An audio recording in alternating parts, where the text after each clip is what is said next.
Shri Krishna Govinda Hare Murari He Nath Narayana Vasudeva Shri Krishna Govinda Hare Murari He Nath Narayana Vasudeva He Nath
कथा में अभी तक राजा निमि के 4 प्रश्नों का उत्तर सुने।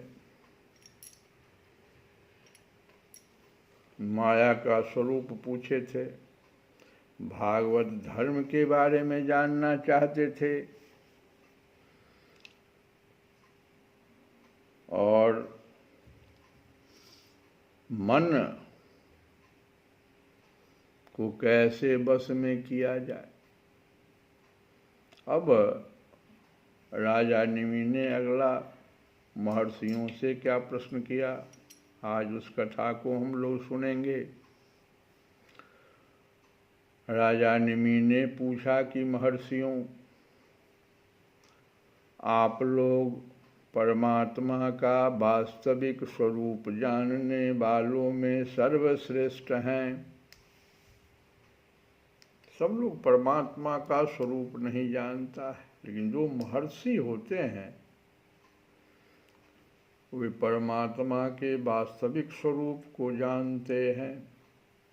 तो राजा निमि ने पूछा कि मुझे यह तो बतलाइए कि जिस पर ब्रह्म परमात्मा का नारायण नाम से वर्णन किया जाता है, नारायण उनका स्वरूप क्या है। अब परमात्मा के स्वरूप को जानना चाह रहे हैं, माया के स्वरूप को जान गए, अब परमात्मा का स्वरूप। तो 5 में योगेश्वर, जिनका नाम था पिप्पलायन, तो पिप्पलायन जी ने कहा कि राजन, जो इस संसार की उत्पत्ति, स्थिति और प्रलय का निमित्त कारण है, और निमित्त कारण ही नहीं है, उपादान कारण दोनों ही है। ये निमित्त और उपादान का अर्थ क्या होता है, सो समझो। जैसे घड़ा का निमित्त कारण क्या हुआ और उपादान कारण क्या। निमित्त कारण हुआ मिट्टी, मिट्टी घड़ा बन जाता है, और उपादान कारण हुआ वो कुम्हार जो बनाता है। ऐसे ही संसार की उत्पत्ति, स्थिति और प्रलय का निमित्त कारण और उपादान कारण दोनों ही परमात्मा है। वो बनने वाला भी है और बनाने वाला भी है, परंतु स्वयं कारण रहित है। उनको न कोई बनाया न किसी चीज से बने, कारण रहित। जो स्वप्न, जागृत और सुषुप्ति अवस्थाओं में उनके साक्षी के रूप में विद्यमान रहता है,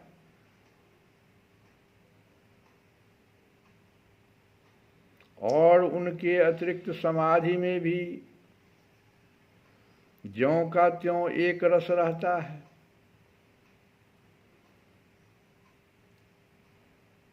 तीन अवस्था में भी वो रहता है,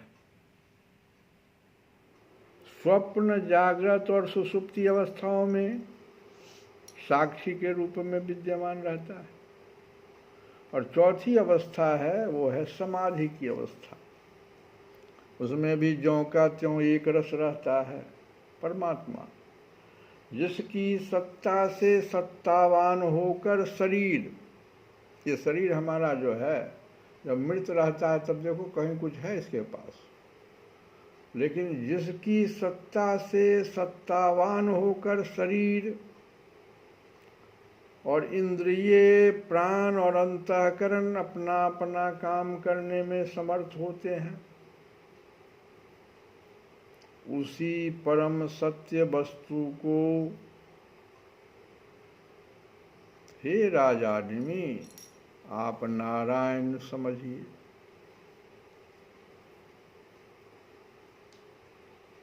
अब एक उदाहरण देते हैं वो कि जैसे चिनगारियाँ न तो अग्नि को प्रकाशित ही कर सकती है, चिनगारी है वो अग्नि के जैसा प्रकाश नहीं फैला सकती है, चिनगारी है,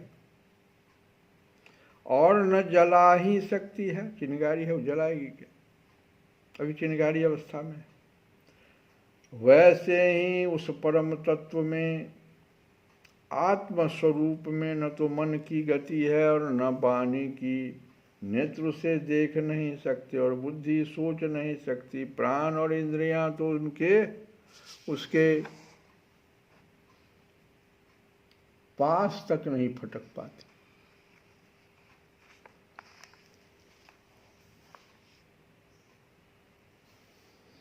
नेति नेति इत्यादि श्रुतियों के शब्द भी वह यह है, नेति नेति मतलब क्या है, वह यह है, वह यह है, इस तरह से इस रूप में उसका वर्णन नहीं करते, बल्कि उसको बोध कराने वाले जितने भी साधन हैं उनका निषेध करके तात्पर्य रूप से अपना मूल निषेध का मूल लखा देते हैं। क्योंकि यदि निषेध के आधार की आत्मा की सत्ता न हो तो निषेध कौन कर रहा है, निषेध की वृत्ति किस में है, इन प्रश्नों का उत्तर ही न रहे, निषेध की ही सिद्धि न हो। जब सृष्टि नहीं थी तब केवल एक वही था। सृष्टि का निरूपण करने के लिए उसी को त्रिगुणमयी प्रकृति का कर, सत्व रज तम ये त्रिगुण, तो त्रिगुणमयी प्रकृति का कर वर्णन किया गया।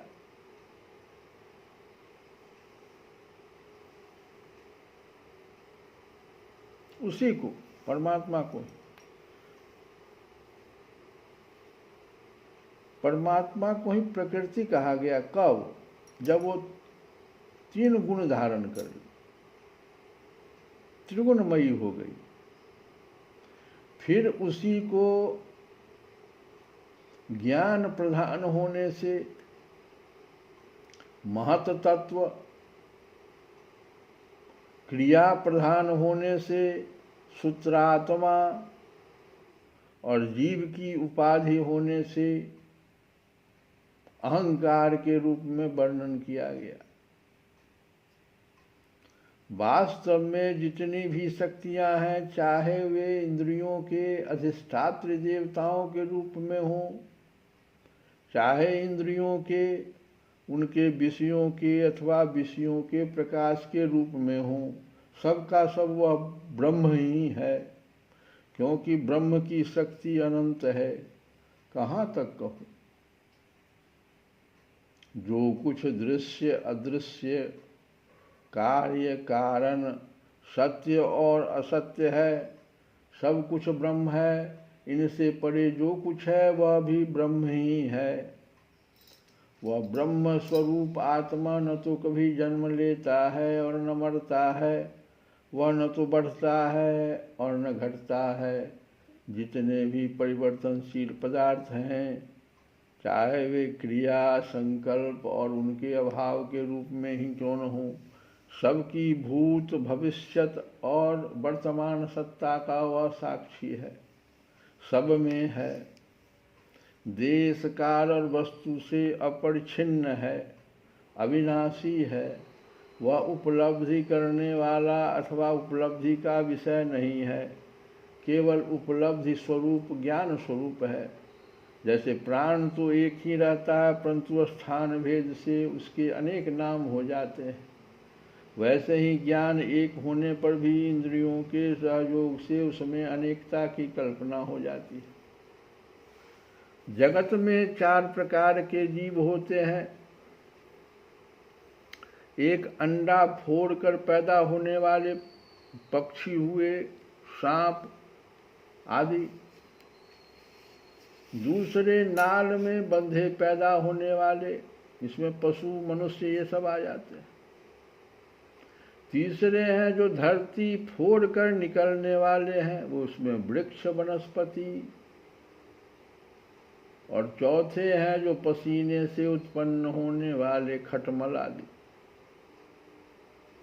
इन सभी जीव शरीरों में प्राण शक्ति जीव के पीछे लगी रहती। सबको तो हम जीव ही कहते हैं ना, चाहे वो अंडा फोड़ के पैदा होने वाला पक्षी सांप हो, चाहे नाल में बंधा पैदा होने वाला पशु मनुष्य, या धरती फोड़ कर निकलने वाला वृक्ष वनस्पति, या पसीना से उत्पन्न होने वाला खटमल, सब तो जीव ही कहलाता है। और एक प्रकार का शरीर उदाहरण किए रहता है, सबके पास शरीर है, लेकिन जीव शरीरों में उसके पीछे कौन है जो वो जीव कहलाता है? वो प्राण शक्ति जो जीव के पीछे लगी रहती है, वो प्राण शक्ति। शरीरों के भिन्न भिन्न होने पर भी प्राण एक ही रहता है, सब में प्राण शक्ति है। प्राण निकल जाता है, खटमल को भी अगर कुछ इधर उधर कर दो तो प्राण उसका निकल जाता है, वृक्ष को इधर उधर कर दो प्राण उसका निकल जाता है। तो प्राण शक्ति तो एक ही है। सुषुप्ति अवस्था में जब इंद्रियां निश्चेष्ट हो जाती है, अहंकार भी सो जाता है, लीन हो जाता है, सो जाता है, लीन हो जाता है। सुषुप्ति अवस्था इंद्रियां निश्चेष्ट हो जाती, और जो हम ये शरीर धारण, इसको लिंग शरीर कहते हैं, लिंग शरीर नहीं रहता, वो सो गया। उस समय भी यदि कूटस्थ आत्मा भी न हो तो इस बात की पीछे से स्मृति भी ही कैसे हो कि मैं सुख से सोया था? सब तो सोया हुआ है, इंद्रियां सोई हुई है, शरीर भी सोया हुआ है।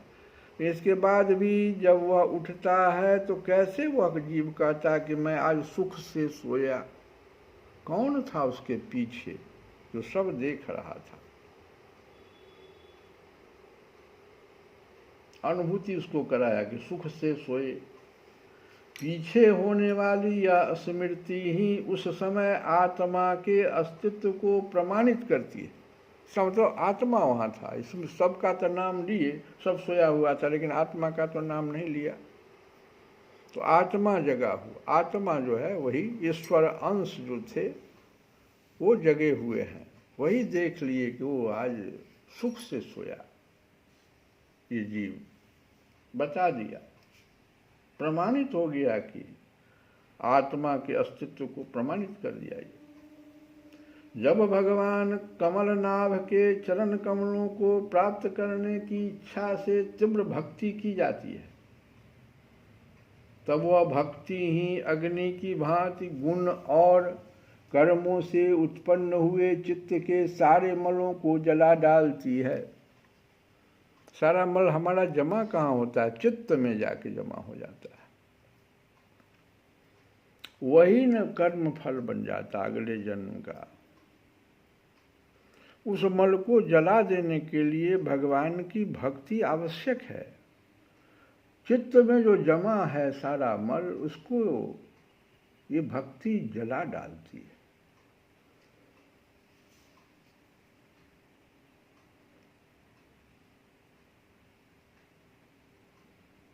और जब चित्त शुद्ध हो जाता है तब आत्म तत्व का साक्षात्कार हो जाता है। जैसे नेत्रों के निर्विकार हो जाने पर सूर्य के प्रकाश की प्रत्यक्ष अनुभूति होने लगती है। नेत्र में अगर कोई रोग हो, मोतिया बिंद या कोई काला मोतिया, तो सूर्य का प्रकाश उसको नहीं दिखाई पड़ेगा, अंधा को क्या दिखाई पड़ेगा? तो नेत्र जब निर्विकार हो जाता है तो सूर्य के प्रकाश की प्रत्यक्ष अनुभूति होने लगती है।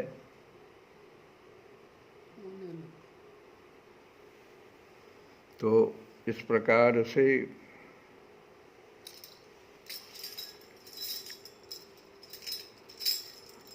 हम लोग भगवान के स्वरूप को समझे। अब एक भजन जो हम लोग गा रहे थे पिछले 4 दिनों से, उसी भजन को सुनेंगे।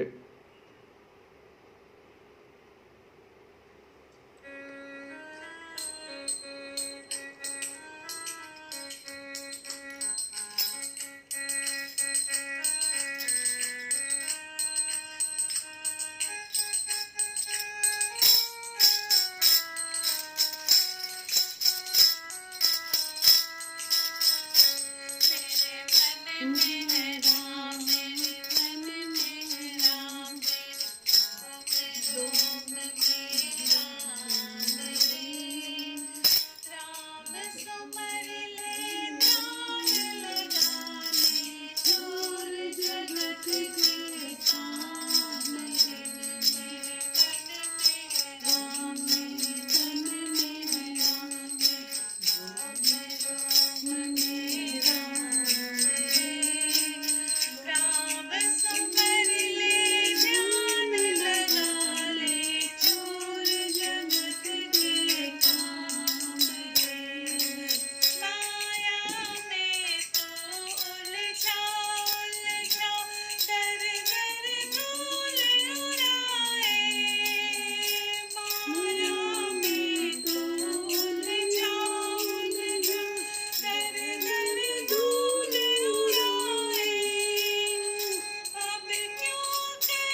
कृष्ण गोविंद हरे मुरारे, हे नाथ नारायण